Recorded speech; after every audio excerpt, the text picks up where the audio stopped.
Parents arrested after they tried to strangle their daughter in honor K. Lling.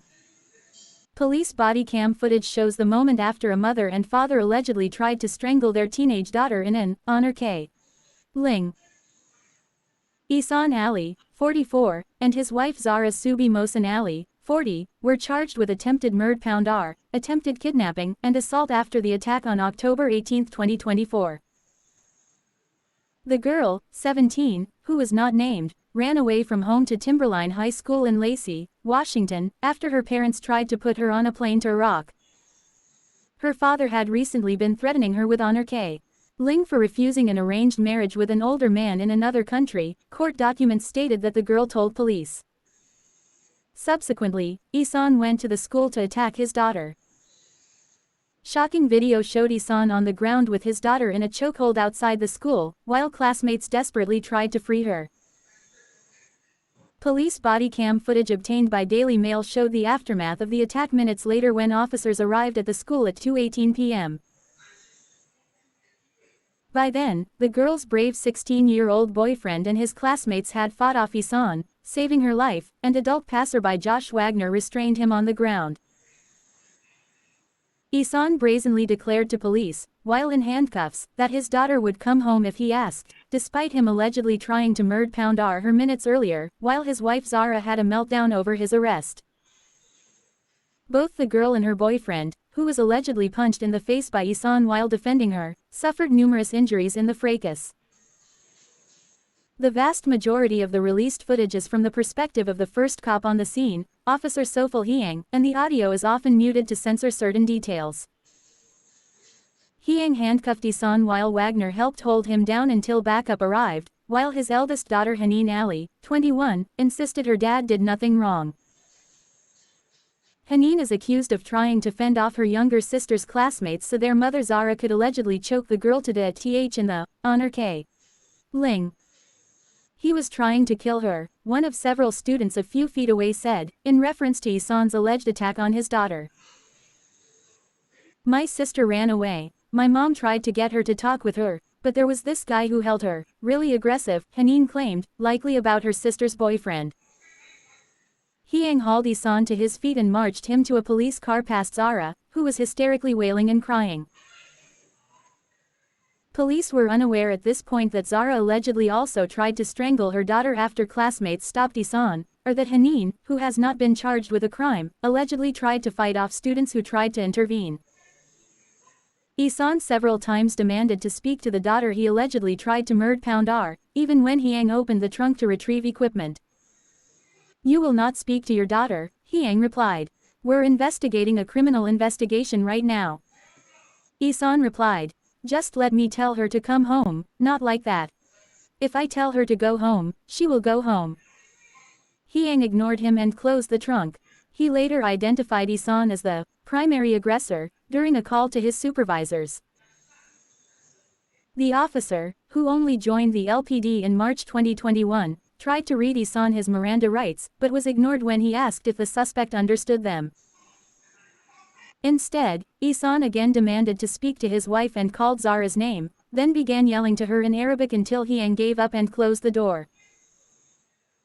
According to the school staff, she ran inside to the admin building and she was just saying somebody was trying to hurt her, probably her dad, Hiang explained in a phone call to supervisors. Dad confronted her and she wasn't willing to go home with him and he ends up getting behind her and choking her, dragging her, trying to get her to come with him. Hiang then explained to fellow officers at the scene that he met with Ihsan and Zara that morning when they reported her as a runaway. Police accompanied them to her boyfriend's house, where his parents told them she wasn't there and his son was in school, but they refused to believe him. Hiang said he told Ihsan not to go to the school and make a scene, but evidently he went anyway. A few minutes later, the three officers discussed what to do with the girl, who was still hiding inside the school before being taken to hospital. What are we going to do with the kid? Because they, Zara and Haneen, are all worked up, still, Hiang said. She's 17, she doesn't want to go home to the parents, but they're the legal guardian. One of the other officers replied, is she gonna start choking her to get her home? Which Hiang conceded was a good point. She doesn't feel safe going home because her older sister hit her with a broom, allegedly, this summertime, the third policeman added. They started discussing which women's shelter would be the best to send her to. Lling then transferred Ihsan to another officer's police car, and Ihsan again demanded to speak with his wife and yelled to her in Arabic. He refused to get in car while he yelled more to Zara, and was only convinced to sit inside after officers promised to bring her to him. Police did not realize Zara also allegedly tried to kill her daughter until 4 days later, leaving her free to continue looking for her daughter, who was in hiding. She was finally detained by customs officers on the night of October 22 while trying to cross into Canada. Zara was taken into custody on a domestic assault warrant without incident and booked into the Whatcom County Jail until Lacey police arrived to pick her up. Victor Barnes, the father of the girl's boyfriend, told DailyMail.com that Zara had fled to the border after prosecutors moved to charge her along with Ihsan. He claimed Zara was in court with Haneen at Ihsan's arraignment when prosecutors said they believed she was also a threat and were seeking an arrest warrant. The second she hears that, she runs out the courtroom, said Barnes. Barnes claimed Zara drove her youngest children, 2 boys aged 5 and 3, into Canada and dropped them off with an uncle who lived there. She then reportedly returned to Washington before trying to cross into Canada a second time. During this time, police compiled statements from the victim, her boyfriend, and other witnesses and issued an arrest warrant flagging her passport. Barnes said the 2 older sisters were also with their uncle in Canada, but he wasn't sure when or how they got there. He explained that his son started dating the girl in February 2024, and her family kept it a secret from her father, who was often out of town running his business. He's an abusive man, so they just didn't tell him because they may think he'll fly off the handle and do something crazy like he did, he said. He said his wife, Jete Drake, tried to arrange a meeting with Zara months earlier to discuss their children's relationship, but phone conversations degenerated into a lot of yelling as Haneen tried to translate. They heard nothing until September 16 when Zara appeared outside the school, and Barnes claimed, tried to kidnap his son. He said CCTV showed Zara grabbing his son and trying to drag him away with her, but he was stronger than her. After a couple of steps, he pulled his arm away and told her not to touch him. Barnes claimed Zara called his son a thug and a thief, but the rest of her yelling was unintelligible. Timberline High sent her a letter the next day advising that as she was seen grabbing and yelling at a student, she would be charged with trespassing if she came to the school again. Barnes eventually called Ihsan to tell him about his daughter's secret relationship, and that he was considering pressing charges against Zara. Ihsan responded to the situation by pulling the girl out of school, smashing her phone so they couldn't communicate, and buying plane tickets to Iraq.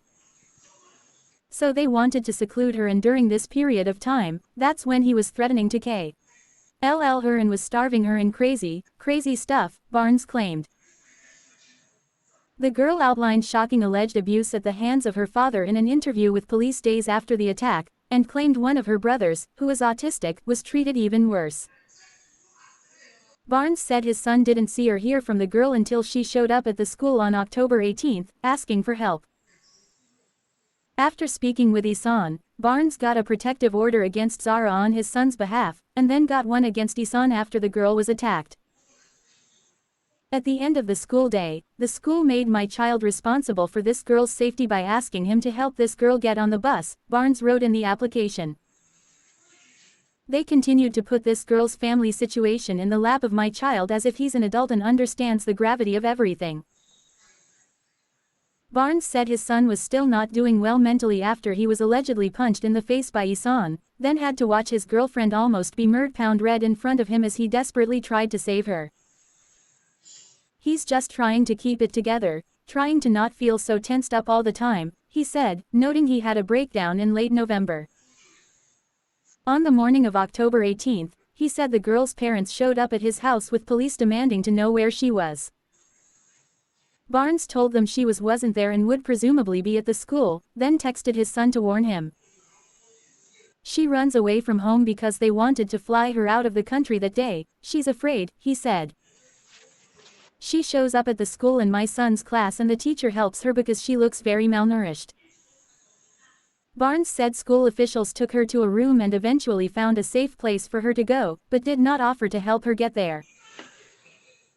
They know she's in danger, they know her circumstances and situation, but they insist for her to take public transportation to get to her safe destination, without any type of chaperone, he said.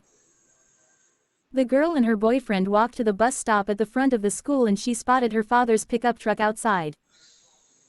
Suddenly, Ihsan emerged from the truck and confronted them, yelling at his daughter in Arabic. Barnes said another student, who spoke Arabic, yelled back, "She doesn't want to go back with you. Leave her alone." He didn't like what the kid said, he loses his mind and punches my son in the face, Barnes alleged. Court documents explained that another student told police the boyfriend stood in front of her and was sent, flying onto the concrete, when he was punched. Ihsan allegedly put his daughter in a headlock and tried to choke her to death. Barnes said his son starts to see her eyes roll back, and her arms start flailing, before she went limp and unconscious as he tried to save her. Other students described similar horrifying scenes to police, and her boyfriend told them he thought she was going to die. Her boyfriend managed to subdue him, along with other students, by repeatedly punching Ihsan in the head until he was dazed and let go, prosecutors said. Zara then allegedly got involved and also tried to choke her daughter to death, but was separated by the growing group of kids. Her other daughter, Haneen, which is the girl's older sister, is trying to fight the other kids away, Barnes said, which the girl also told police.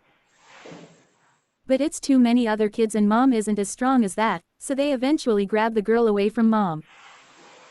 The girl told police she fled inside with her boyfriend yelling, "My dad was trying to kill me," as Zara allegedly pursued her to the school doors, but wasn't let in.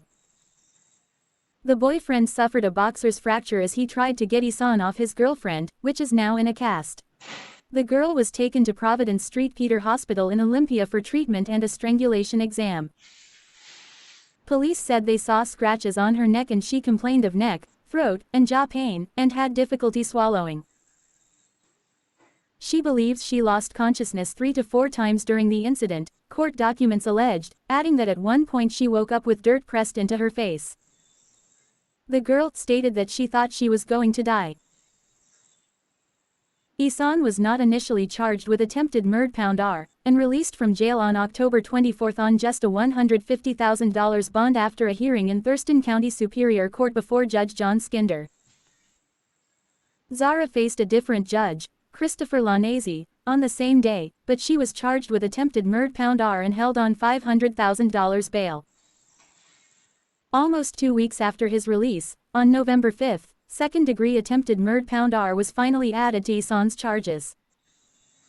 Ihsan was re-arrested and his bail raised to $1 million, which was too much for him to pay. He remains in jail, while Zara's bond was unchanged. Haneen, 21, who was accused of trying to fend off her younger sister's classmates so their mother could choke the girl to death, has not been charged. Kindly subscribe to this channel.